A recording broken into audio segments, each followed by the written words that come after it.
The coyote was back. Naira froze her knees tucked to her chest, holding the rusted can of beans like it might guard her. She could hear it, the soft pad of paws circling her makeshift camp, sniffing at the scraps she'd buried hours ago. The fire was dying. She hadn't dared to add more wood, not after seeing headlights pass on the far dirt road earlier. Coyotes didn't scare her much, not like men did. Still, she clenched the rusted knife hidden inside her sleeping bag, the one she'd found in a dumpster behind a closed-down diner in Farmington. It wasn't sharp, but it made her feel like she wasn't completely helpless. She barely breathed, staring through the slit in the canvas tarp above her. The moon was out, casting long shadows across the scrub grass and stones. The animal paused, then slunk off toward the tree line, bored with her. She released her grip on the knife. Her hands were numb again. Not just from the cold, but from the way your blood forgets to move when you live afraid for too long. Smoke from the fire curled into her nose. It reminded her she was alive, and also that someone might smell it. Jack Sutter smelled it long before he saw it. From the saddle of his old roan mare Daisy, he leaned forward, scanning the ridge. The wind had shifted eastward just as the sun began to drop, carrying with it a thread of smoke, wood, not brush. Someone had made a fire, and not far from the edge of his property. Another drifter. Hunters usually asked permission. Ranch hands didn't set up camp like that. He'd already had to run off 2 meth heads last fall. If this was another one, he'd end it quick. Daisy climbed the ridge, steady and slow. Jack didn't rush her. The older he got, the less taste he had for kicking up dust just to look tough. He'd done that plenty in his younger years, back when a man was measured by how fast he spit and how long he stared. Now he knew better. He pulled up just short of a clearing half shaded by piñon trees. That's when he saw her. She looked half wild, hunched over a flickering fire, wrapped in a torn wool blanket, hair matted to her shoulders, cheeks hollow. She had that don't see me posture, chin, tucked eyes half covered by tangled black strands. But Jack saw her. More than that, he recognized her even if he'd never laid eyes on her before. She was maybe 20, maybe younger, thin in a way that wasn't just about food. It was the kind of thin that came from being constantly ready to run. She didn't move at first. Then she looked up and Jack felt it. Not fear, not defiance, something worse. She looked like she expected to be hit. "Evenin'," he said, keeping his voice low. No answer. He stayed seated on Daisy, not moving, not crowding her space. "Didn't mean to sneak up on you." She blinked. Her eyes were dark, unreadable, but wide open now. "You got a name?" he asked. Still nothing. He tipped his hat back slightly. "I'm Jack Sutter. This land here's mine up to the creek bend. You're about 50 feet off it, so I ain't gonna raise hell. Just wanted to see who was camped out here." Her voice came like flint on stone, dry and sharp. "I'm not stealing anything." Jack nodded slowly. "Didn't say you were." She watched him like she didn't believe him. "You cold?" he asked. She didn't answer. "You hungry?" Silence. "Look," he said, sighing, "you don't belong to the mountain, but you don't belong to the world either, do you?" That made her flinch just a little. Something flickered behind her eyes. Then her head turned back toward the fire, and the moment was gone. He left her there. Didn't press her, didn't ask more questions. He wasn't some savior. The world didn't work that way. He'd offered a presence that was all. And that presence had been rejected, or at least not invited closer. That was enough. But as he rode down the ridge, the wind shifted again, and this time the smoke felt more like a whisper than a warning. A memory almost. Of someone long gone. His wife had died with her hands crossed over her chest and a rosary under her pillow. She'd believed in redemption, even for strangers. He had stopped believing in much of anything since. But tonight, something old stirred, something he hadn't felt in years. Not pity, not purpose, just ache. Naira stayed still for a long time after the horse's hooves faded. The man hadn't threatened her. That was new. He hadn't even asked what she was doing out here. He just looked at her like she was someone that made sense to him. Like she belonged somewhere, even if it wasn't here. But that's what scared her most. Because when people saw value in you, they always found a way to own it. She'd learned that the hard way. She shifted closer to the fire and fed it one more stick. The chill was crawling back into her spine. She'd leave by morning, head east, maybe cross into Colorado. But for tonight, she was too tired, too raw. And the beans were finally hot. She whispered a word in Despised under her breath, something between a prayer and a warning. Then she closed her eyes. The next morning, she woke to the sound of something soft hitting the ground outside her tarp. Cautiously, she crawled out. There, on a clean cloth, sat a thermos of still warm coffee and a half loaf of fresh cornbread. No name, no note. But somehow she already knew who left it. She didn't smile, but she sat down and ate every last crumb. Then she washed the thermos and folded the cloth. She didn't know why, just that it felt right. Back at the ranch, Jack stood at the edge of the porch with his coffee watching the sun rise over the ridge. He didn't know if she'd take the food. Didn't care if she did. But he did care, and that realization hit harder than expected. Sebastiana came out to water the porch plants. She caught him staring. Lost something, patron. He didn't look at her. Maybe I found something. She paused, then nodded once, simply. Jack turned his eyes toward the ridge again. Storm's coming, he said. Not about the weather. Not entirely. The ache in her stomach was different now. It wasn't hunger anymore, it was something colder, flatter, like shame. The kind you get when you realize your body remembers starvation better than your mind remembers kindness. Naira sat by the creek, her boots off toes raw from walking too far in the wrong shoes. The air still held the bite of morning, but the sun was rising quick, and the heat would come soon. She'd spent most of the night staring into nothing, fingers tracing the edge of the cloth that once held cornbread. It was clean now, folded into the side pocket of her backpack, though she didn't know why she kept it. She had rules that kept her alive. Don't get seen. Don't get soft. Don't take what you can't walk away from.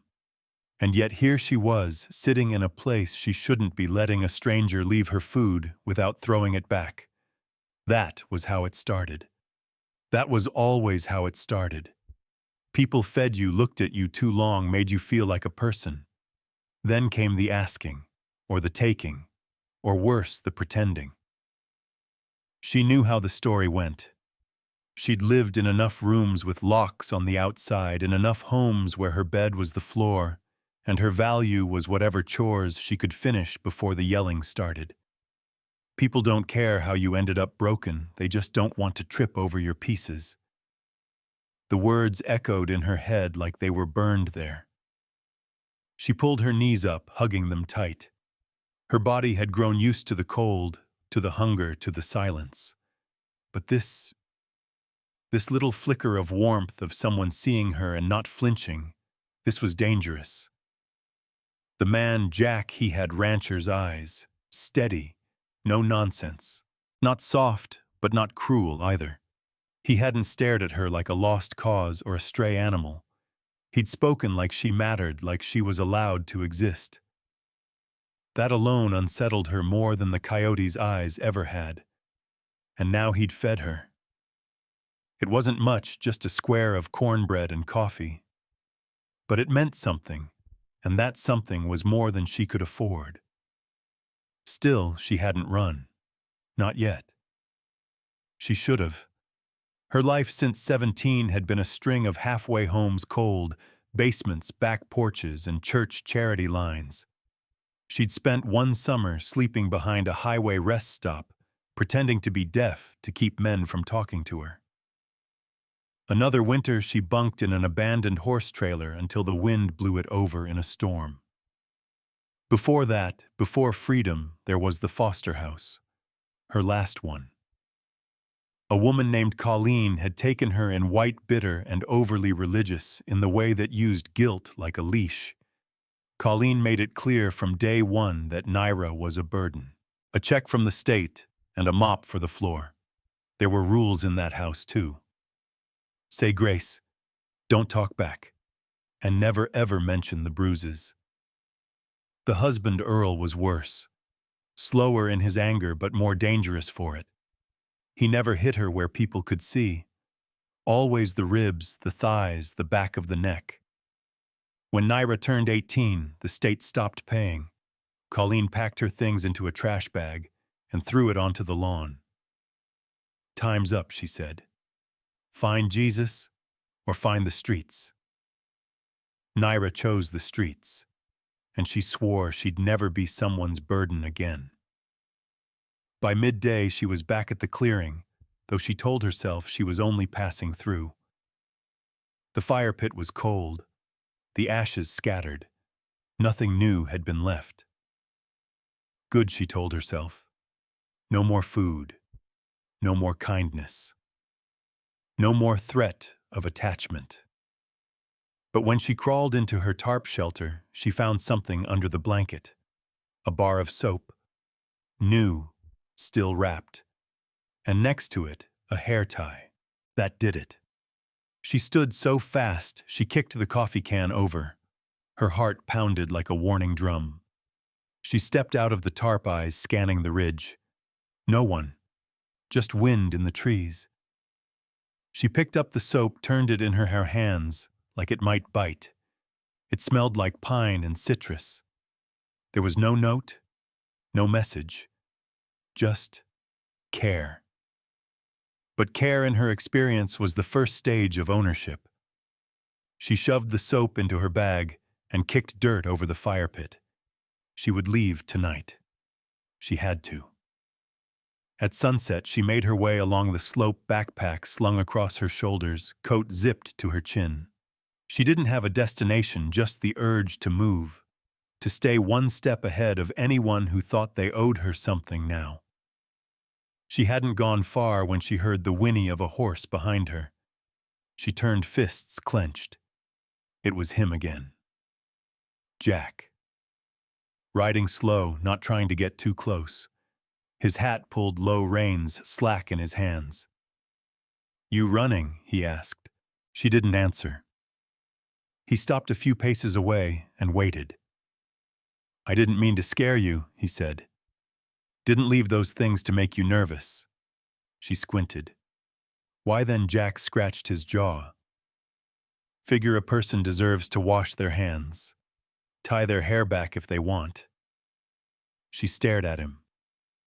"Not charity," he added. "Just being neighborly." She barked a short laugh. "I don't have neighbors." "You do now." Silence. "Look," he said, nodding toward the trail behind him. "I got a barn needs cleaning. Old storage stuff. Nothing fancy. I'll pay cash. You want work, it's there. You don't, you can keep walking." She narrowed her eyes. "And if I say yes, what do you expect in return?" Jack looked right at her. "That you don't lie, don't steal, and don't set my barn on fire."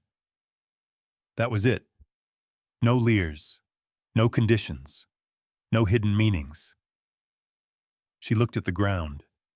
Her stomach growled. "You eat yet today?" he asked. She shook her head. He reached into his saddlebag and tossed her something wrapped in paper. A ham sandwich. She caught it with both hands. Then she looked back at him and said flatly, "I don't take charity, I work or I walk." He nodded once. "Work it is." She followed him back in silence, walking behind the horse, watching his back. His movements were calm, deliberate. No sudden turns, no smugness, no questions. Just a man who'd offered a job. That night he let her sleep in the empty tack room beside the barn. She locked the door from the inside, knife still under her pillow. But she slept. For the first time in months, she really slept. Back at the main house, Jack stood with Sebastiana on the porch. "You sure about this?" she asked. "No," he said honestly. "She's scared. Wouldn't be in her place, so." Sebastiana smiled faintly. "She reminds me of someone." "Elena, no," Sebastiana said, looking out at the dark. "You." Jack didn't answer. Instead, he looked toward the barn where a single light still burned, and he hoped quietly, foolishly, that maybe, just maybe, she wouldn't run this time, because the wind had changed again. And with it, something was coming. The dream was the same every time. Jack stood at the kitchen sink, hands covered in dish soap water running too hot. Outside, the field stretched golden under the sun, and Elena stood barefoot near the fence line, hair in a braid down her back, calling to the goats. She laughed, turned to wave, her voice caught in the wind, and then she was gone. He always woke just after. This morning it was the silence that woke him. That strange, unnatural hush that sometimes settled over the ranch before a storm or after a loss. The kind that made you check the windows even when you knew they were shut. He lay still for a moment, staring at the ceiling fan spinning overhead, its blades whispering in lazy circles. Daisy, his old mare, would be pacing by now if something was wrong outside. He'd hear the crunch of hooves, the flap of the feed shed, the clang of the trough gate. But there was nothing. No noise.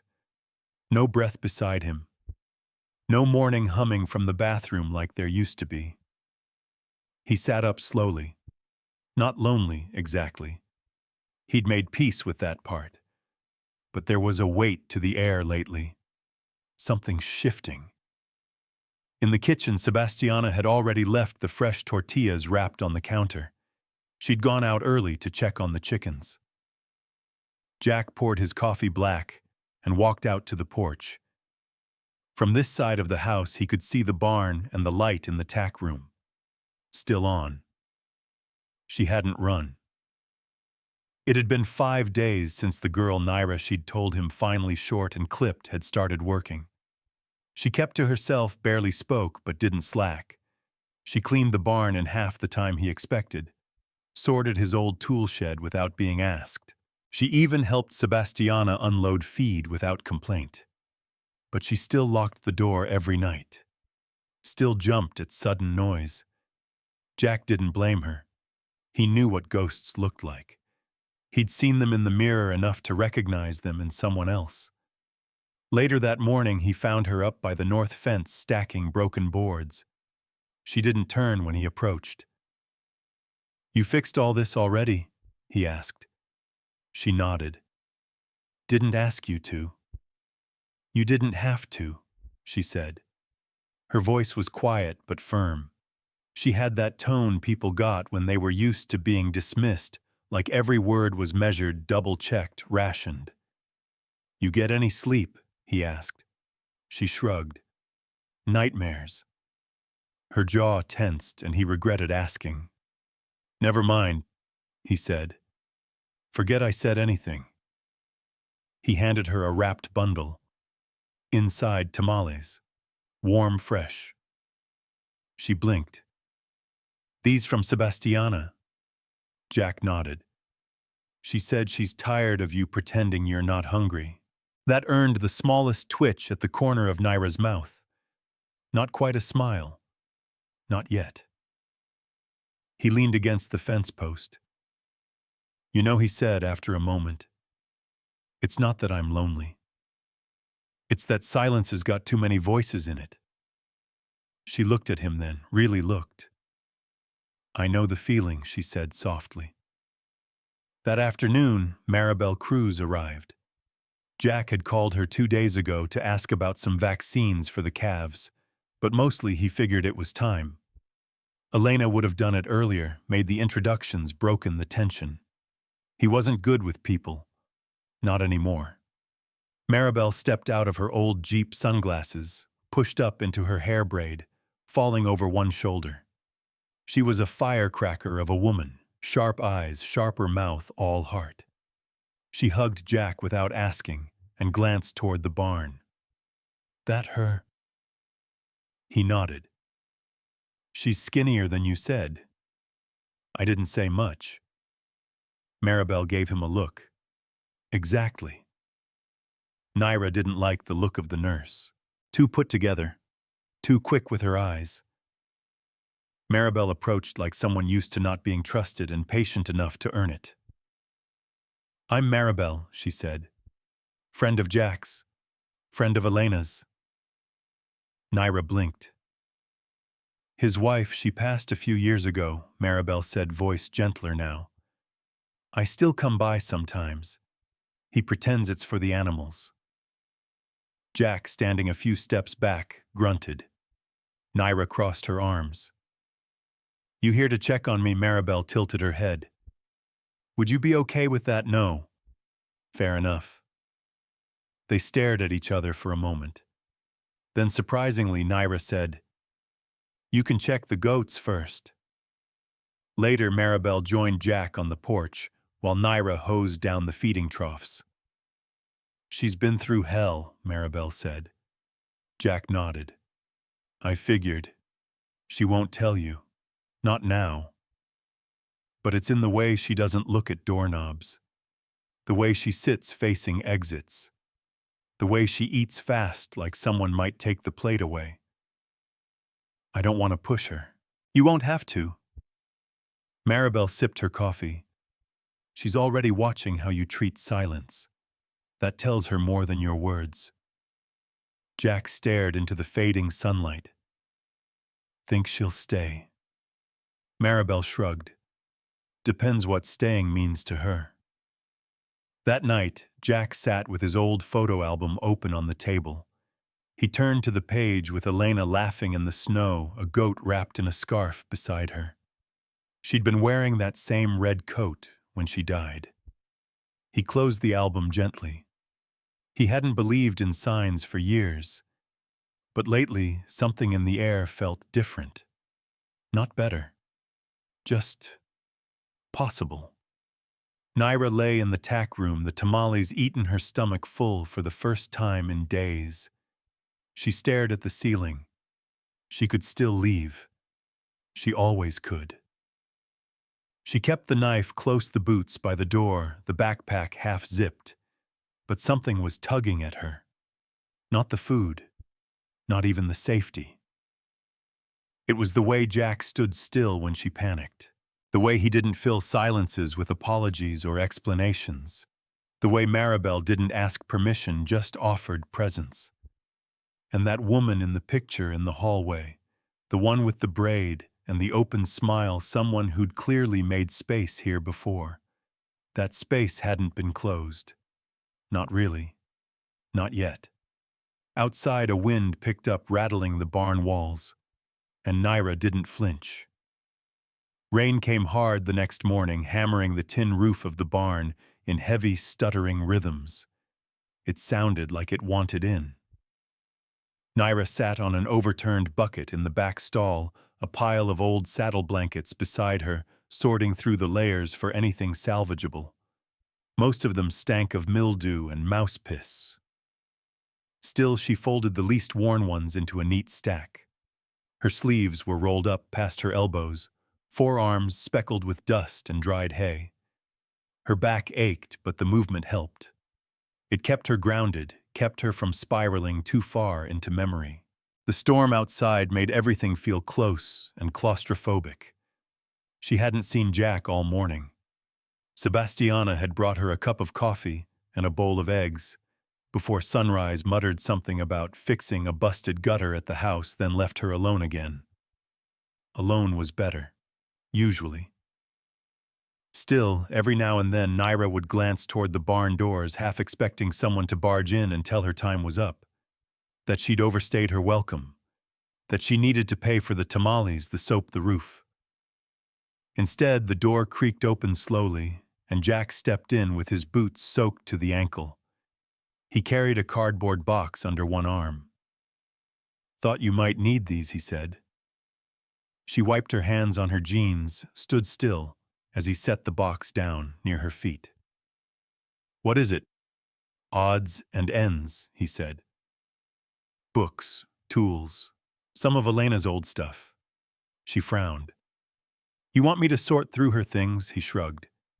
"Figured if anyone could find use in 'em, it'd be you." She hesitated. "She won't mind," Jack paused, then said quietly, "She'd want you to." The storm growled low above them. Naira knelt, tugging open the flaps. On top was a scarf, soft and hand-woven.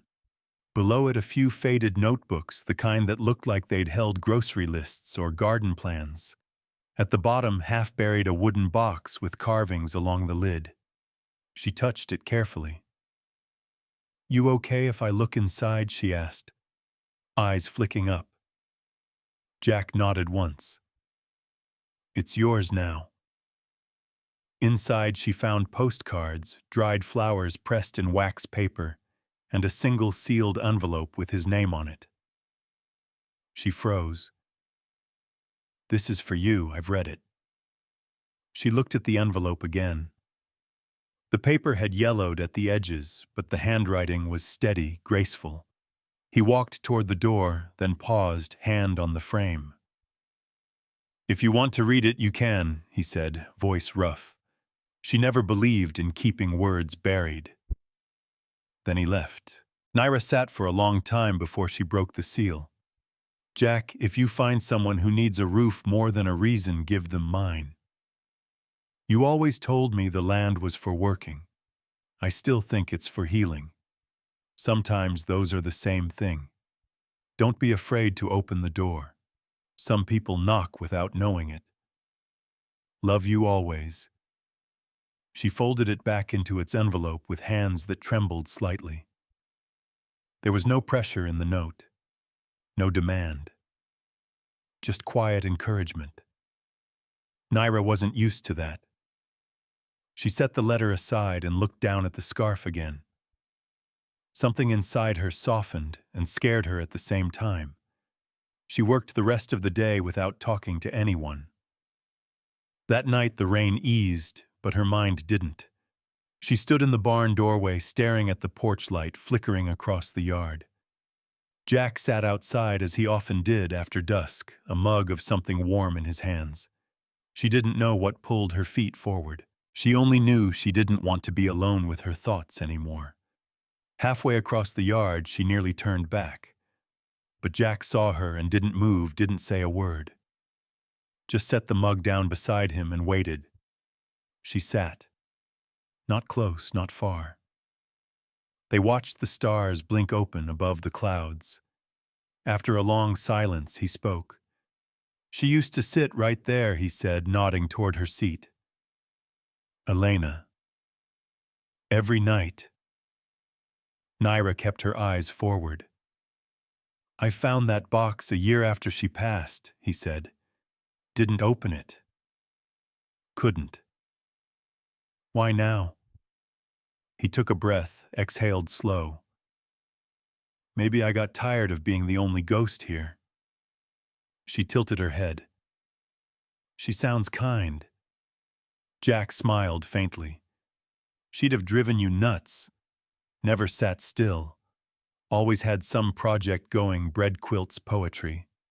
She thought animals understood English and prayed for the weeds not to grow." Naira snorted just once. Jack looked over.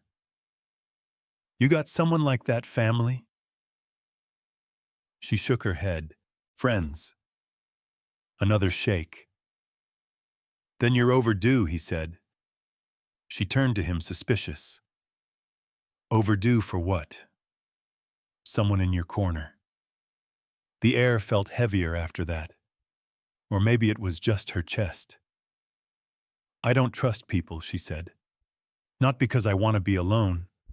Just easier that way. Jack nodded. Yeah. But easier's not the same as safer. She stared at him. You believe in safe, no, he said. I believe in trying. A gust of wind stirred the trees. Naira looked down at her hands. If she was right, she said slowly about the roof. Does that mean you're offering it? Jack took a sip of his drink, then set it down again. I'm offering work, shelter, a little space. She exhaled. That's not the same. No, but it's a start. The barn light flickered behind her. Her mind moved ahead of her mouth. You really think some land can heal people? I think it gives them something to hold on to. Gives time room to work. She looked up at the sky full of new stars. The clouds were gone. Time never gave me anything but scars. Jack didn't answer that. Instead, he said, There's more in that box, by the way. Books she wrote in, journals. I think she'd like someone reading them. Even someone like me. He met her eyes. Especially someone like you. Naira didn't know how to reply to that. But she stayed there longer than she meant to until the porch light hummed and the chill set in again. As she stood to go, Jack asked quietly, You think you'll still be here tomorrow? She thought about it. I think I might, she said. Then she went back to the barn scarf tucked under her arm and the letter sealed again, this time in her own bag. In the dark, she pulled the next blanket over her body and whispered to herself, not quite prayer, not quite promise. Maybe the roof's not the problem. Maybe it's me. But something deep down, buried but stubborn, was starting to say, or maybe not. And she fell asleep, thinking not of escape routes, but of the smell of pine in the scarf she hadn't asked for, and the letter she hadn't earned, but somehow now carried like it was meant for her all along. The sunrise came in slow layered in orange and pale gold, stretching long shadows across the ranch yard. From the barn loft window, Naira could see the porch of the main house empty, except for Jack's mug left beside the rocking chair. He always left it out. She noticed that. Like maybe it was waiting for someone who never came back. She rubbed her hands together, trying to get some warmth into her fingers. The nights had started turning colder earlier. Fall would be short this year. She could feel it in the way the trees didn't rustle, they shivered. She'd dreamt about Elena again. Not that she knew what the woman looked like in real life outside of the photo on the wall. But dreams didn't care about truth. They only pulled from feeling. In the dream, Elena had handed her a book. Only when Naira opened it, the pages were blank. Write your own, she'd said, smiling, like she'd known her forever. Naira hadn't told anyone about the dream. Not Jack. Not Sebastiana. Not even Maribel, who had a way of looking at her like she could see the ghosts clinging to her back. But she remembered the words. Write your own. Mid-morning, she wandered into the tack room and pulled the wooden box toward her again. Jack hadn't asked about it. Hadn't said a word since leaving it with her, and she'd been careful to keep the letter tucked out of sight. But the journals, they called to her. The first one was leather-bound and soft at the edges, filled with thick handwriting that slanted slightly to the right. It smelled like old cedar and lavender.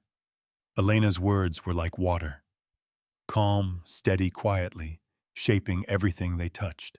Some entries were full of tiny ranch notes, feed schedules, laundry lists, but others drifted into something else. Fragments of thought, memory, observation. Every person who's ever passed through this land leaves a footprint even if they think they didn't. The land remembers. I hope it remembers me kindly. Naira read slowly, like the pages might disappear if she moved too fast. One line near the back made her stop cold. If you find someone who needs a roof more than a reason, give them mine. The same words from the letter. But seeing them here scribbled in the margin like an afterthought hit differently. She wasn't a name in a plan. She was a possibility someone had imagined before even knowing she existed. It made her chest tighten in a way she didn't like. Later, when Jack passed by with a wheelbarrow full of feed bags, she called out. He stopped, surprised. She rarely initiated. Did she always write like that? He looked at her a moment, then nodded. Yeah, she never said a lot out loud. But she wrote down everything. She wrote about people like me. Jack rested the wheelbarrow. She believed in people like you, the ones nobody else makes room for. Naira swallowed. You think that's what I am? He didn't answer right away. Then I think you're still deciding. That afternoon, she carried the journal out to the barn porch and sat with it in her lap, flipping pages. The wind had calmed. The world felt briefly still, like it was waiting on her next breath. Sebastiana brought her a sandwich, set it down without a word, and left. Even that small act meant more than she could say. She opened to a random entry. I don't believe in destiny. I believe in choice. But I do think some souls cross paths for a reason. Maybe to remind us that we're not alone in the dark. She read the line over and over, and then, with hands that weren't quite steady, she got up, went to her cot, and pulled out the battered notebook she used to sketch routes and grocery lists.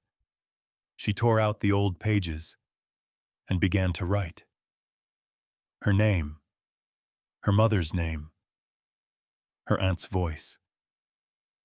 The sound of rain on the back of a rusted trailer. She didn't write like Elena. She didn't write in long poetic sentences. Hers were clipped, jagged, but they were hers. For the first time in years, she wasn't recording survival. She was remembering herself. When Jack came by to check the barn roof before sunset, he found her sitting cross-legged on the hay notebook in her lap, pen in hand. She looked up, startled, and started to close it. He held up a hand. Don't stop on my account. I wasn't. It's nothing. I doubt that. She bit her lip. Do you write? He gave a short laugh. Only checks and receipts. Elena got the words in this marriage. She said you were kind. Jack blinked. She told you that. Naira nodded. In the letter, she added. He grew quiet. I wasn't always, he said eventually. I was angry for a long time. At my father. At the war. At everything I couldn't fix. She softened me. She still is, Naira said before she could stop herself. He looked down, swallowed hard, then met her eyes. She'd like you, you know. She doesn't know me. She'd know enough. They stood in that soft silence for a moment. Then Naira asked, why'd you really keep the letter unopened for so long? Jack sighed, rubbed the back of his neck. I was scared it would ask something of me I couldn't give. Like what hope? She nodded slowly. I get that. Then quieter, I didn't want anyone to believe in me either. It makes it worse when you let them down. Jack looked at her. You're not letting anyone down. How do you know? Because you're still here. That night, Naira sat outside the tack room under the stars, the journal beside her, the scarf Elena once wore wrapped around her shoulders. She felt full. Not from food, not from warmth, from something else. Maybe it was choice. Maybe it was that slow, impossible thing she didn't dare name yet. But before she went inside, she whispered one line to the dark: "If you find someone who needs a roof more than a reason, give them mine." And this time she didn't feel like a stranger borrowing words that didn't belong to her. She felt like someone learning how to mean them. The sun hadn't fully risen when Naira heard the footsteps. Not Jack's, not Sebastiana's. These were different, heavier, uneven boots dragging gravel like someone didn't care who heard. She was in the barn loft, tying up bundles of hay, the morning light just starting to streak orange across the floorboards. She stopped mid-knot. Her breath caught. That sound didn't belong to this place. It didn't belong to safety. The last time she'd heard boots like that, it ended with her face slammed into concrete, and her ribs bruised so deep she couldn't laugh for weeks. She dropped the twine and crawled to the edge of the loft, staying low, eyes scanning through a gap in the boards. Two people stood just inside the barn doors, a man and a woman. The man was lanky and sharp-featured in a torn denim jacket and red ball cap, the brim curled into a hook. He had that twitchy kind of stillness, like someone who liked hurting things slow. The woman leaned against the wall, chewing gum, arms crossed. Tattoos lined her forearms. Her eyes were the same sharp, bitter waiting. Naira went cold. Riley and Darla. She hadn't seen them in over a year, not since Phoenix. Not since she ran with nothing but her boots and a busted wrist. She thought she'd shaken them for good. But the past doesn't lose interest. It tracks you like blood in water. "Nice place," Riley said, looking around. "Smells clean. Someone's been playing house." Jack stepped out from the side of the barn. He walked slow, calm, his hat pulled low against the sun. "You're on private land," he said. Riley grinned. "Don't see a fence. Doesn't mean it ain't there." Darla tilted her head. "We're looking for someone. Girl, maybe 20, thin, hair like crow feathers." Jack's jaw flexed. "Don't know her," he said. "You sure?" Riley asked. "Truck stop east said she came this way. Could have sworn we saw her footprint down the road." Naira pressed her body flat against the boards. Her fingers dug into the hay. Her heart was beating so loud it echoed in her ears. Riley took a step closer to Jack. "If she's here, she's ours." Jack didn't move. "She ain't yours," he said quietly. The barn went still. Riley's smile faded. He spat on the ground. "We'll be back." Jack nodded once. "You do that. Just don't bring rubber soles, makes it easier to track you when you run." Neither of them laughed. They turned and left slow and too casual. But Naira saw the way Riley's shoulder twitched. He wasn't used to being told no. She stayed in the loft long after their truck disappeared. She didn't come down until late afternoon. Jack was repairing a hinge on the shed door when she finally walked up, arms crossed, face unreadable. "You knew they were looking for me." "I guessed," he said without looking up. "You should have said something. I figured when you were ready you'd say it yourself." She stepped closer. "You should have made me leave." Jack paused, wiped his hands on a rag. "Why would I do that?" "Because people like that don't give up. They come back worse, though. Then let them come." Naira stared at him. "You think you can protect me from them? I don't think I have to." She flinched like he'd hit her. "I've been running since I was 15, she said. "From foster homes, shelters, men who think no is a suggestion. I ran from them once already.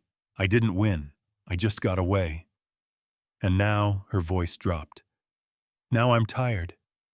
Jack looked at her, his voice steady. "Then stop running."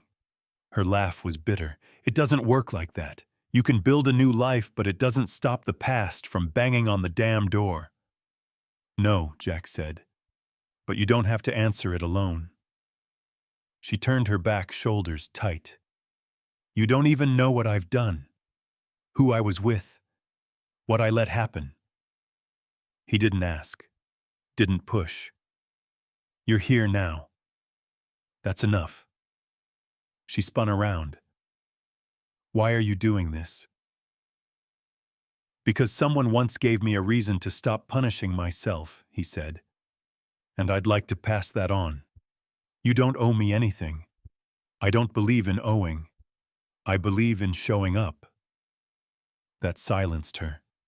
She looked down at her hands. They were trembling. I don't want to be afraid anymore. Jack nodded. Then don't be. Not here. That night, Naira sat in the tack room for hours, the barn creaking softly around her, the journal open in her lap. She kept reading the line she'd underlined days ago, I believe in choice. Some souls cross paths to remind us we're not alone in the dark.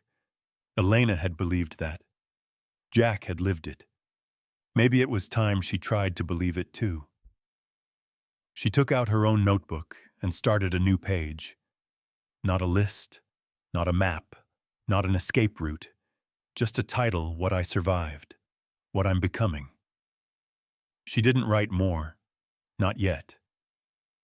But starting was something. Before dawn, she was already out at the fence. The stars were still fading, but she didn't want to wait. When Jack came around the side of the barn, rubbing sleep from his eyes, he froze. You okay? Naira nodded. I want to learn. To do what? To shoot. He raised a brow. To kill? Said. To stand. He looked at her for a long moment. Okay, he said. We'll start with breath control. And for the first time in years, she breathed without counting the exits. The morning smelled like gunpowder and dust. Jack stood behind her in silence, arms crossed over his chest. 50 yards ahead, a paper target swayed gently in the breeze, pinned to a wooden fence post, pockmarked from years of practice. Naira squared her shoulders, trying to look steady, even though her fingers trembled slightly around the grip of the .22 pistol. Loosen up, Jack said. You're not strangling a snake. Relax your grip. She adjusted, exhaled, raised the pistol again. The weight of it wasn't what surprised her. It was the feel of control, of choice. Not something handed to her. Something she was holding for herself. She fired. The shot rang out sharp and clear across the field. It missed the target by at least a foot. Jack didn't flinch. Don't try to muscle it. Let the recoil come to you. The trick isn't force, it's trust. Trust, she muttered, with a loaded weapon in my hand. He half smiled. That's when it matters most. She fired again. Closer this time. Still off, but better. Her stance tightened with each attempt, but so did her breathing. She could feel it shifting, slow, deliberate, like something deep inside her was finally giving up its grip. By the 8th round, she clipped the edge of the target. Jack nodded without saying a word, and that felt better than applause. They kept at it for another hour. By then, her shirt clung to her back with sweat, and her forearms ached. But she didn't ask for a break. Didn't want one. Something about aiming at a target that didn't move, that didn't scream, that didn't hit back. It settled her. Afterward, they sat on a flat stone near the barn, sharing a thermos of lukewarm coffee. Neither spoke for a while. The silence felt earned. Jack finally said, You ever used one before, a gun? He nodded. Once, she said. Long time ago. Didn't end well. He didn't ask for details. She didn't offer them. Instead, she looked out at the wide stretch of land before them and asked, Why are you really teaching me this? Jack studied her face. Because you asked. That simple. That important. She swallowed, throat dry. I didn't come here to be saved. I came here to stop hiding. I know, Jack said. That's why I didn't try to save you. She looked down at the thermos in her lap. People always think they know what's best for you. They come with rescue plans, rules, conditions. But I'm done with that. I've done enough bending. You're not here to bend, Jack said. You're here to build. She let that settle. Then she nodded once firmly. Later that day, Jack handed her a worn-out vest and said, "Might want to start keeping this close." It was Elena's soft and faded pockets, frayed at the edges, but still functional. Naira ran her fingers over the stitching. You sure she'd want it used, not boxed up? The wind had picked up by then. The clouds low and gray, hinting at rain. Naira slipped the vest on. It fit better than she expected, like it had been waiting for her. As she stepped out into the yard to practice reloading with the shotgun, Sebastiana came up from the back pasture, leading a limping goat by a rope. We've got company, she said without looking up. Naira's pulse jumped. Riley, number sheriff's deputy, came by the clinic asking about you. Had a flyer. Name only. No photo. Jack stepped out from the tool shed, brow already furrowed. They're trying to smoke you out. They think if they make you look like a missing person, someone will report you, Sebastiana added. Naira folded her arms. They're not going to stop. Not until I disappear again. Jack stared off toward the edge of the property. Then we make a choice. You hide or you stand. I'm not hiding, she said. Not anymore. Sebastiana gave her a small nod, then led the goat inside the barn. That night, the air felt thicker, like something was moving in it, waiting. Naira sat on the porch steps, alone. Jack had turned in early. The stars blinked overhead, scattered like freckles across the black. She held the flyer in her lap, her old name printed at the top like a warning. Naira Velasquez. A name she'd run from, a name people had used to call her like they owned her. The name he'd used. The one Riley shouted when he dragged her back by her hair the first time she tried to leave. She folded the paper in half, then in half again, then again until it was no bigger than a coin. She set it down on the wooden step beside her and pressed her thumb to it. I'm not her anymore, she whispered. Behind her, the screen door creaked. Jack stepped out, rubbing sleep from his eyes. He saw the paper, then looked at her. You ready? He asked. I think so. He sat beside her. You don't have to be, he said. Being ready and being brave aren't always the same thing. She turned to him, voice steady now.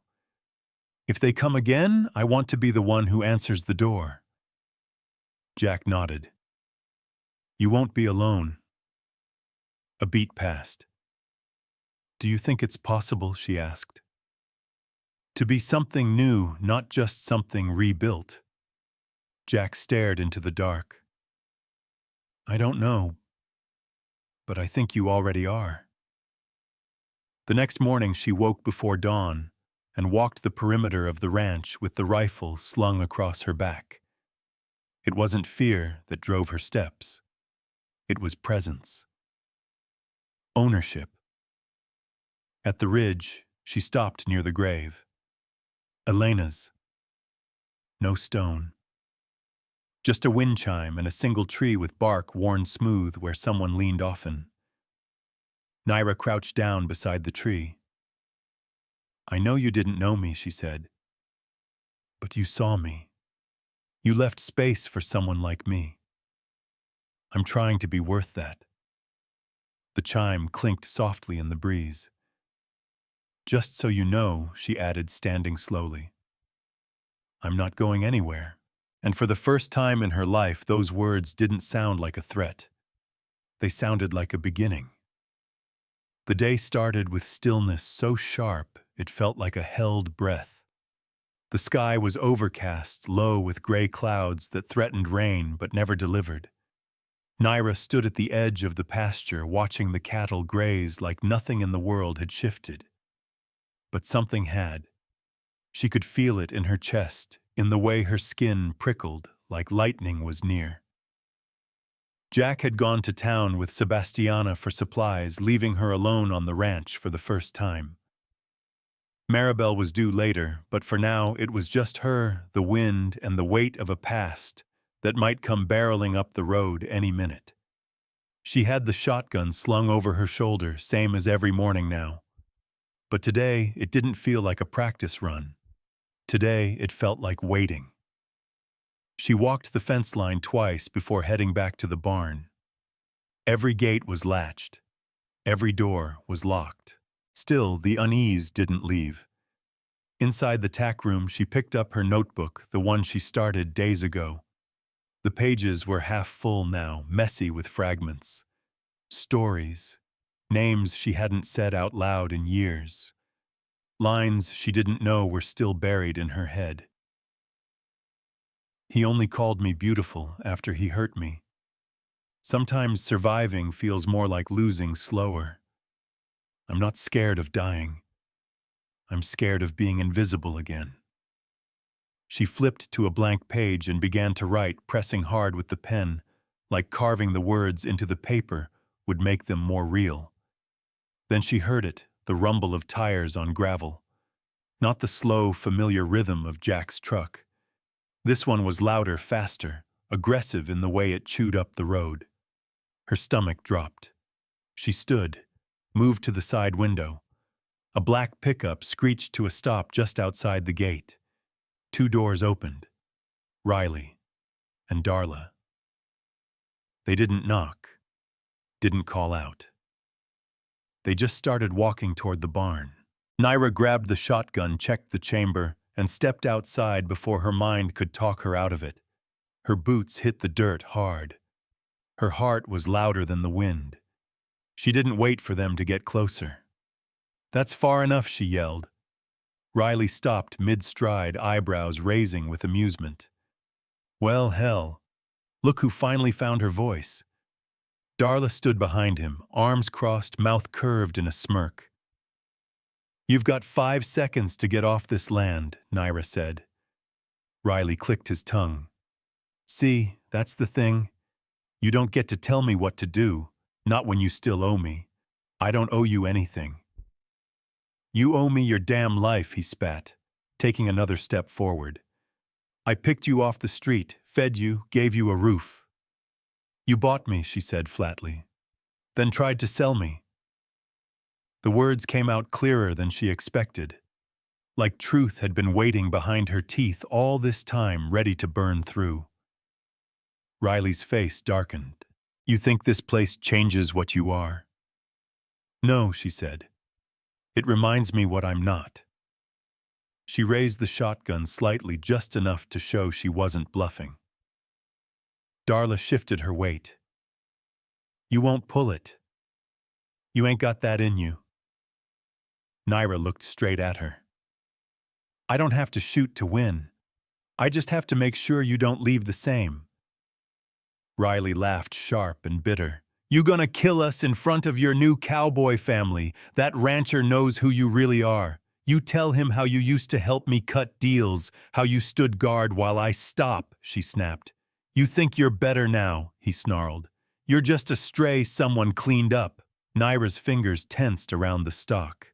She didn't flinch, didn't back up. Her voice dropped into something colder. You had years to make me feel small. You don't get another minute. A beat passed, then footsteps behind her. Jack. He walked up silent as thunder eyes locked on Riley. He didn't say a word, just stopped next to Naira, tall and steady. Darla muttered something under her breath. Riley's expression twitched, faltered. It was the first crack in his mask. You heard the lady, Jack said, voice calm but low. Get back in your truck. You don't want to see how far she's willing to go. Riley spat again, but didn't move forward. Something in Jack's eyes, maybe something Riley recognized from his own dark corners, stopped him. They turned, walked away without another word. The truck kicked up a storm of dust as it peeled off. Naira didn't lower the shotgun until they were gone. Then finally, she breathed. Jack turned to her. You okay? I didn't pull the trigger, she said. You didn't have to. She looked down at her shaking hands.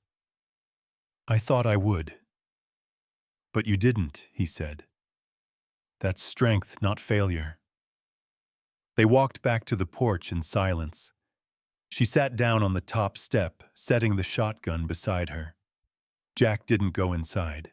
He stayed with her. Her hands still trembled, but something in her chest had changed. The fear was still there, but now it had a name, a shape, a place to stand against. The thing about fear is, she said quietly, it teaches you how to listen before it teaches you how to speak. Jack nodded slowly. That's the truest thing I've heard in a while. I used to think silence kept me safe. Turns out, it just kept me trapped. You made noise today. Too late, no. Just in time. She let the words hang, then added, I think I want to press charges. Jack looked at her. You don't have to. Not for me. Not for anyone. I know, she said. I want to. For me. He didn't smile, but his eyes softened. We'll call the sheriff in the morning. Maribel's got people. Real ones. She'll know how to help. Naira nodded, then leaned back against the porch post. She stared at the fading light bleeding through the clouds. I feel like I'm standing in my own skin for the first time. Jack reached down and picked up the paper she'd dropped earlier. He unfolded it, her old name in bold black ink. He handed it back to her. She stared at it for a moment, then tore it down the middle. Twice. 3 times. She let the pieces fall, and for the first time in years, she didn't feel like she needed to explain who she'd been. She felt like someone worth knowing now. The sun hadn't yet cleared the ridgeline when Maribel pulled up in her muddy sedan, kicking up gravel as she parked near the front porch. Naira stood barefoot in the doorway, mug in hand, steam curling around her chin. She hadn't slept, but there was clarity in her gaze, like something settled had replaced the trembling. Maribel got out fast, holding a folder and a thermos in one hand, phone in the other. Sheriff's office confirmed the call came from a burner. No real ID attached. But we already knew that. Jack stepped out behind Naira, his arms crossed. They come back, no. Naira answered. They won't. Not yet. Maribel handed her the folder. If you're serious about filing a statement, we can get this moving today. Witness affidavit, incident log, your personal account. Don't leave anything out, no matter how ugly. Naira took it, her fingers steady. Nothing I write in there will be uglier than what they did. You sure? Maribel asked, gently. I am. They sat at the table inside, papers spread out, pens, uncapped, coffee untouched. Naira's handwriting was slow, at first hesitant. But line by line, the story poured out how she met Riley, how he made her feel seen, then invisible, how the kindness turned into currency, how the violence became a language she had to learn just to survive. Jack stayed outside during all of it. Not to avoid her story, but to give her space to own it. She wrote through the morning and most of the afternoon, only stopped once when she got to the part where Riley first locked the door and said, "Now you don't leave unless I say so." That sentence alone took 20 minutes to write. When she finished, her hands were cramped, and the sun had begun to dip low in the sky. Maribel took the papers and scanned them briefly, her eyes tightening, but never softening into pity. "You did good," she said. "This isn't over, but it's a start." As she left, she paused by the door. "One more thing. You'll probably be asked if you want to press for full charges or partial restraint protective orders only. That's your call." Naira didn't hesitate. "All of it. I want it to follow him. I want it on paper. I want him to know he can't hide anymore either." Maribel nodded. "Then we'll make it stick." That night, Naira sat on the porch with her knees pulled up to her chest, watching the stars blink to life in the big open sky. Jack brought her a blanket, but didn't say anything. He just sat beside her like he always did. "I thought it would feel like revenge," she said, filing the report, putting it all on record, but it didn't. "What did it feel like? Like making a map," she said, "of where I've been. So I never walk those roads again." Jack nodded slowly. "Sometimes the truth isn't about justice. It's about letting the weight off your spine." She looked down at her hands. "I kept thinking for years that I'd feel powerful when I finally got the upper hand. But that wasn't it. It wasn't about beating him. No. It was about not letting him speak for me anymore." Jack leaned back, his voice quiet. "Some people mistake forgiveness for weakness. But sometimes it takes more strength to release than to retaliate." "I'm not ready to forgive," she admitted. "You don't have to be," he said. "But you've already started letting go." She turned to him. "Is that what you did after Elena?" He looked at her. "For a long time I thought forgiveness was about absolving someone. But she taught me it was about refusing to carry their mess inside you." Naira let that settle. The wind moved around them softly, like a hand brushing through dry grass. "I want to live," she said, "not just survive." "You already are," Jack replied. The next morning, Sebastiana returned with feed, 2 roosters, and a bootleg bottle of mezcal she tucked behind the flour bin. She found Naira cleaning the shed, organizing tools with the kind of energy that only comes from something internal being set right. "You look lighter," Sebastiana said, tossing a glove on the bench. "I feel it," Naira admitted. "You told your truth, huh?" Naira nodded. "Yeah. And you didn't burst into flames." "No. I actually slept." She smiled. "Kind of." Sebastiana leaned against the wall. "Telling your story is hard, but it's not the final chapter. It's just you grabbing the pen." Naira laughed. "You always talk like a preacher when you bring chickens back." "These chickens deserve wisdom," Sebastiana replied. Later they cooked together in the main house. Cornbread greens, spicy stew that made their noses run.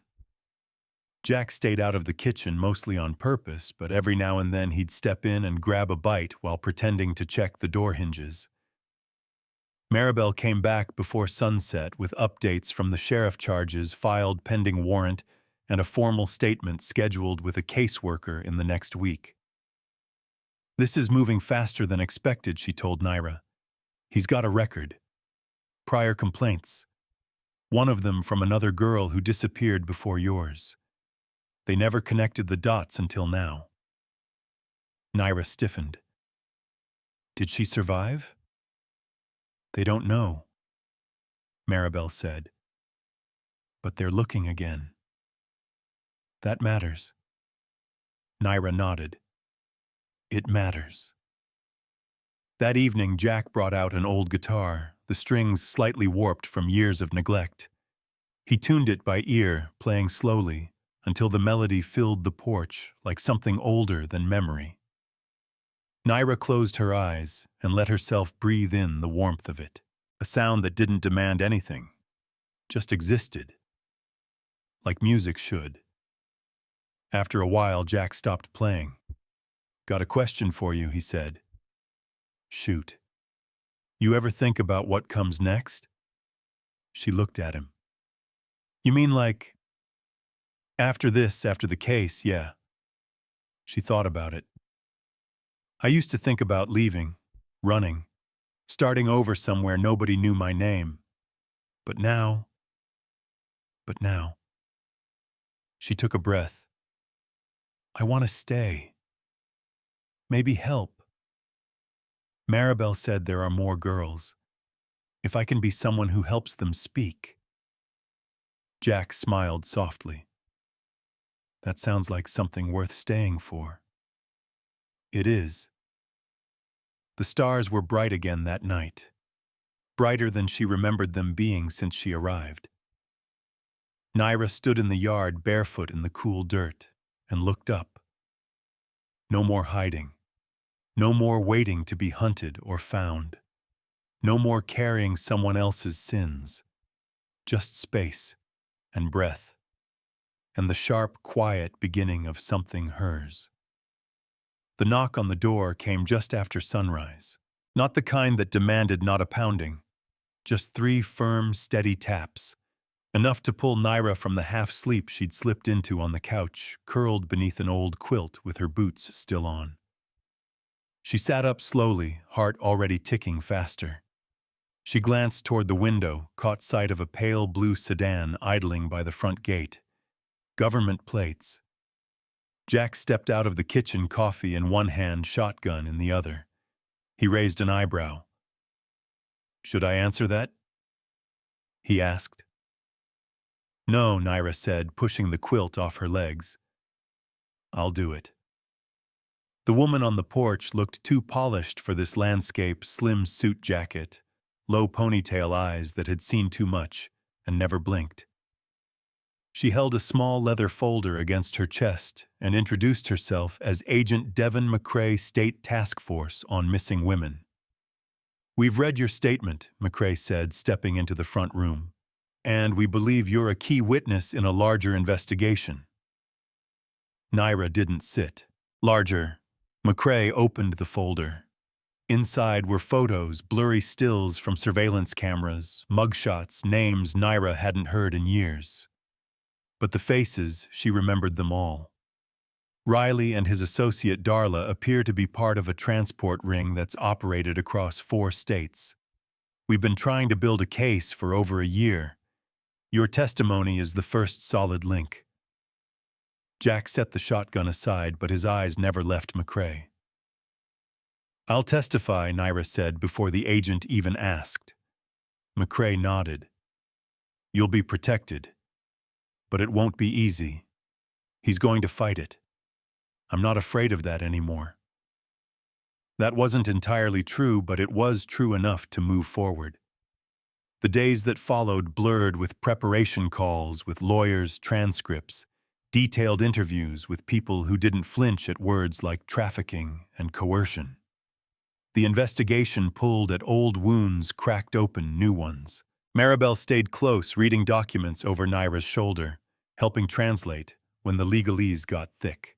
Sebastiana brought tea, rolled her eyes at the bureaucracy, and made sure Naira ate even when she didn't feel like it. But at night, when the house got quiet and the papers were stacked in neat, soul-heavy piles, Naira felt the old weight pressing again. The same grip around her lungs she used to feel when Riley came home drunk, or when Darla locked the door and told her to keep quiet. One night after hours of pacing, she stepped outside barefoot and walked until her legs gave out. She collapsed in the grass under the stars and let herself cry for the girl she used to be. Jack found her there. He didn't speak, just sat beside her until her breathing evened out. "I thought this part would feel better," she whispered. "You're peeling the rot off the foundation," he said. "That never feels good." She sniffed, wiped her cheek. Healing isn't clean. It's messy loud, and sometimes it breaks you all over again before it makes you whole. Jack nodded, looking out toward the dark horizon. You're not broken. You're building. That's different. She leaned into the silence that followed, and for the first time in years, she didn't feel like she had to hold every piece together just to be okay. 2 weeks later, a subpoena arrived. The trial would take place in Santa Fe, a full day's ride by car. McCrae arranged secure transport and accommodations. Still, Naira insisted on driving with Jack. She needed to feel the distance, needed to count the miles between who she'd been and who she was becoming. They drove in silence, at first the road stretching wide and bare before them. As the ranch slipped behind, Naira watched the landscape change. Canyons deepening, sky widening, desert, blooming with colors only pain could grow. Halfway there, she finally spoke. I used to dream about testifying, back when I still believed someone would listen. Then I stopped hoping because hope felt too close to needing. Jack glanced over. And now I don't care if they listen. I just care that I speak. When they reached the courthouse, McCrae met them with a team. They escorted Naira through the back entrance, kept her in a private room with water and a stress ball someone thoughtfully left behind. She didn't need it. Her hands were still. The courtroom was beige and cold. Riley sat at the defense table, suit too tight around the neck, jaw clenched like he still thought he could win. He didn't look at her. That was his mistake, because Naira stared him down the entire time. Her testimony was calm, clear. She answered every question, gave dates, gave places, told the jury how he used silence as a weapon, how he called it love when he chained her spirit down. She didn't cry. Not once. When it was over, she stepped down from the stand and walked past him. Didn't pause. Didn't flinch. Outside the courtroom, Maribel was waiting with a grin and a flask hidden in her oversized purse. Judge said 3 days for deliberation, she said. But I give it 2. Naira nodded. Either way, I said what needed saying. That night, she couldn't sleep. Not from fear, but because something in her mind was rewiring. The sound of her own voice on record. Her truth out there like an arrow finally loosed from a long-drawn bow. The next morning, the jury returned early. Guilty. On all counts. Riley was let out in cuffs. Darla had already taken a plea deal. She'd served time, too. McCrae shook her hand afterward. You just gave a lot of people their start, she said. You were the first, but not the last. Back on the ranch, a letter waited. Naira opened it slowly, sitting on the porch with her boots untied and dirt still under her nails. It was from one of the other girls. Riley had hurt someone she'd never met. The note was short. I didn't think I'd ever say his name out loud. But then I heard yours in court. Thank you for not staying silent. You made space for the rest of us. She read it 3 times before folding it carefully and tucking it into her notebook. Jack walked over, sat beside her, and handed her a glass of lemonade. Maribel says the press wants a comment, he said. Naira chuckled. Let them wait. He nodded. You did it. We did it, she corrected. No, he said. You stood in the storm alone. We just held the door open when you came back. She took a long sip and leaned her head against the porch post. There's still so much left to feel, she said, but it's the first time I'm not afraid of what comes next. He looked at her. That's what healing is. Not erasing it, but letting it sit beside you without stealing your breath. She nodded slowly. Then she smiled. Not because everything was fixed, but because she finally knew she didn't have to be. The fire pit hadn't been used in months, maybe years. But that evening the logs snapped and hissed like they remembered what warmth felt like. Jack poked at the flame with an old iron rod, while Sebastiana tossed in a bundle of dry sage. The scent curled upward, sharp and earthy, catching in the breeze. Naira sat on a tree stump near the edge of the circle, her fingers curled around a chipped enamel mug. She hadn't said much since they got back from Santa Fe, but nobody pushed her. The quiet didn't feel like retreat anymore. It felt like breathing space. The court verdict had made headlines across the region. McCrae had warned her it would. There were headlines, podcast requests, even a documentary producer who called the ranch line and left a voicemail offering to fly out for an exclusive healing story. Jack deleted it without asking. They had a fire instead. Maribel arrived last, setting down a paper bag of tamales and homemade peach preserves. She clapped her hands together and looked around the circle. "Feels like we ought to say something," she said. "Mark it." Jack nodded toward Naira. "Your night." She looked into the fire, let the flickers reflect in her eyes a moment before she spoke. "I don't want to be remembered for what I survived," she said quietly. "I want to be remembered for what I chose next." Sebastiana raised her beer. "To what comes next?" They clinked cups. The clatter was imperfect and uneven, but it was real. Maribel passed around food. Jack played the old guitar again. The breeze was cool, but not cold. Coyotes called in the distance far enough not to be a threat. And for the first time since the trial, Naira let herself laugh without bracing for the echo of it. The next morning, she woke before the sun, slipped on her boots, walked the ridge with no weapon slung across her back. Just herself. The air smelled like dirt and mesquite.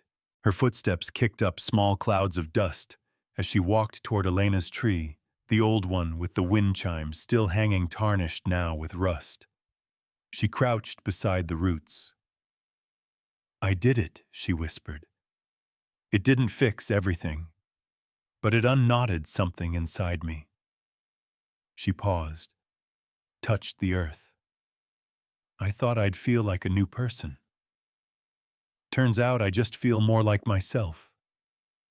The wind chime rang once, soft and hollow. When she stood to leave, something stopped her. Not a voice, not a sign. Just a sudden ache in her chest, an invitation. So she sat again. Not to pray, not to cry, to listen. And in that stillness, she remembered something Sebastiana said days ago. Maybe it's not about what you lost. Maybe it's about what you give. She closed her eyes. And for the first time in her life, she asked herself what she could give honestly, freely, and without trying to be forgiven. She found Jack in the barn, fixing a busted wheelbarrow axle. His sleeves were rolled, grease smudged across one forearm. He looked up when she entered, but didn't stop working. "I want to stay," she said. He glanced at her. "You already are. I mean more than just being here," she continued. "I want to help. With the land, the animals, the people, the ones like me." He set the wrench down and leaned back on his heels. "You thinking about running a program?" "I'm thinking about building a place," she said. "Somewhere they can land. Even if it's just for a while. People who come out of the dark need somewhere to learn how to stand in the light without squinting." Jack wiped his hands with a rag. "You sure you want to anchor yourself to it?" "I don't think it's about anchoring," she said. "It's about sowing. So something grows." He nodded slowly. "You're thinking long-term. I'm thinking legacy." He smiled, then not big but full. "You sound like Elena." I think I finally understand her. They spent the rest of the morning sketching ideas on a feed invoice, a barn extension, guest quarters, a teaching garden. Jack had connections with builders. Maribel could help with legal filings. Sebastiana had a list of 3 women already, people she'd worked with, people who had nowhere stable to go. It wouldn't be a shelter. It would be a haven. 3 weeks later, the foundation was cleared, permits filed, and the first beams ordered. Naira found herself waking up with ideas, sketching floor plans on napkins and the back of paper bags. It gave her a rhythm, one not dictated by survival, but by creation. But even in peace, ghosts didn't vanish. One afternoon, she received a letter in Riley's handwriting. She opened it in silence. Inside was a single page. No apology. No explanation. Just a line: "You never really loved me. That's what broke you." She stared at it for a long moment, then folded it slowly. She didn't burn it. She didn't frame it. She didn't even cry. She just slipped it into a drawer under a stack of blank paper and closed it. That was the difference now. Her past no longer held the final word. Maribel came by with a young woman named Isela, 23, eyes, sunken fingers, fidgeting like her nerves hadn't learned to rest yet. Naira met her on the porch with lemonade and a small joke about how the goats would try to steal your shoes if you left them by the barn. Isela didn't laugh, but she stayed. They walked the property in silence. When they reached the ridge, Naira stopped and pointed to the horizon. "That's where I said goodbye to the version of me that thought she was unlovable." Isela didn't say anything, but her shoulders shifted.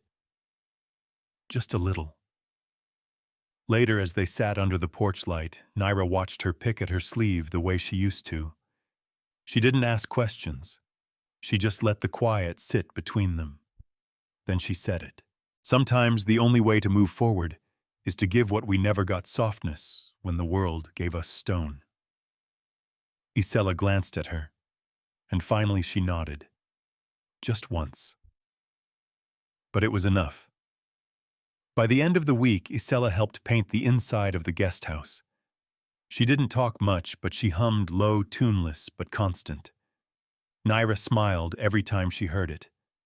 Because sometimes survival was a scream, and sometimes it was a song starting to form in the throat again. The sky turned golden just before dusk, the kind of glow that made everything: fence posts, tired boots. Even dust looked like it belonged to something sacred. Naira stood at the top of the ridge, the one with the old chime tree. The wind caught it just right tonight, made it sing low and slow, like a voice remembering an old hymn. Below her, the new guest house sat sturdy and square, half-painted with a crooked sign Sebastiana had carved: "Second Light." They hadn't agreed on a name for weeks. Jack had suggested something practical. Maribel had offered something biblical. Isela, quiet until then, had simply whispered, "Sometimes all we need is a second light to find our way." It stuck. Now the sign hung proudly, not quite level but honest. Nothing here was perfect, but everything was true. She could see Jack moving by the corral, checking the fence lines before dinner. Isela was walking the goats in lazy loops. Maribel had taken a call from a woman up in Taos who wanted to volunteer. Sebastiana was inside making sopa de fideo, singing off-key. Naira let herself smile. Not because the past had been erased, it hadn't, but because today didn't feel like it belonged to fear anymore. And that was enough. That morning she'd woken early, restless but not anxious. It was the anniversary of the day she ran. Not the day she arrived. Not the day she stood in court. But the day she left. The day her feet hit pavement and didn't stop. She remembered everything about it: the sound of her own breath in her ears, The way her ribs hurt from running, how her hands wouldn't stop shaking, even after she found shelter behind a dumpster 2 towns over. The way Riley's voice echoed in her head long after she'd escaped it. She thought back then that running was the only act of courage she'd ever manage. But standing had taken more. Speaking had taken more. Staying had taken everything. The guest house now held 3 beds, a shared kitchen, and a wide window facing the north pasture. No locks on the inside of the doors, just hooks light enough to lift strong enough to feel safe. Every room had a little jar of wildflowers, some fresh, some dry, but all hand-picked. Naira had insisted. It has to feel like someone thought of them, she'd told Jack. They'll know, he replied. And they did. The second woman to stay had cried for almost 2 days straight.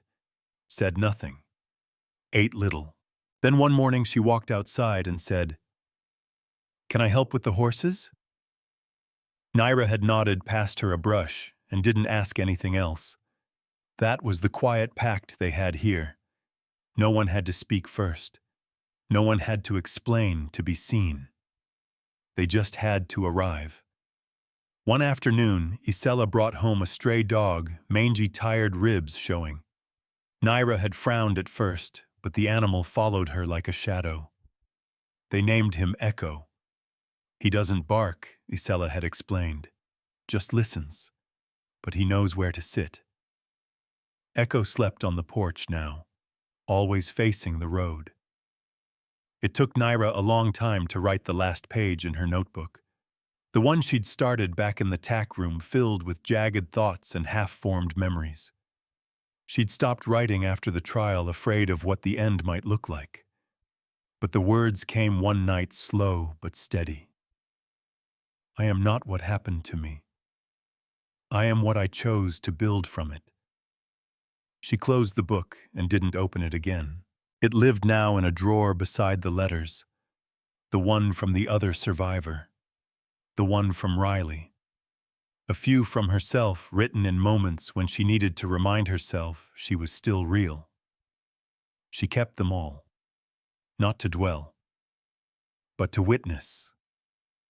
Maribel brought news from the state Second Light had been approved for a small grant. Enough to cover winter costs, maybe even expand next spring. There was interest from other groups, and a social worker in Santa Fe had asked if Naira would consider coming to speak to a recovery circle. She hadn't said yes, but she hadn't said no. I never wanted to be a symbol, she told Jack that night, sitting on the porch, Echo curled at her feet. You're not, he said. You're a lighthouse. You shine. If others find their way using that, it's not your weight to carry. It's their journey. She looked up at the sky. The stars were just starting to blink into place. Funny, she said. For a long time I didn't think I'd live long enough to see myself grow old. Jack smiled. You're not old. You're just finally living. A week later, a girl showed up without warning. No bag. No shoes. Just dirt on her ankles and a bruise fading near her temple. She didn't speak for the first 2 days. Naira brought her a blanket and a bowl of soup, sat with her until the girl fell asleep upright on the porch. On the 3rd day, the girl said her name was Letty. That night, Naira brought her a notebook. You don't have to write anything, she said. Just keep it close, for when you're ready. The girl clutched it like it was something valuable, like maybe it was. Spring came with wildflowers and early rain. The pastures turned soft again. Jack built a swing on the oak by the creek. Sebastiana planted tomatoes. Isela learned how to make jam. And Naira. She stopped counting days. Some mornings she still woke with her heart racing, not sure why. But those moments came less often, and when they did, she didn't panic. She just stood barefoot in the dirt, listened to the wind, and reminded herself she was still here. Still her. One night she lit a small fire near the ridge, sat beside it alone. In her hands was a new journal, clean pages, blank. She didn't open it, just held it. Let the fire warm her hands, and thought about the girl she'd been. The one who ran, the one who stayed, the one who built something that could hold the weight of other people's stories. She whispered to the flames, to the air, to herself, "You mattered, even when no one said it, even when you were afraid." Then she stood, let the fire burn out slowly behind her, and walked home. Because that's what healing looks like. Not victory, but return. Not forgetting, but remembering and choosing love anyway. Not being saved, but finally knowing how to save yourself. And that was enough.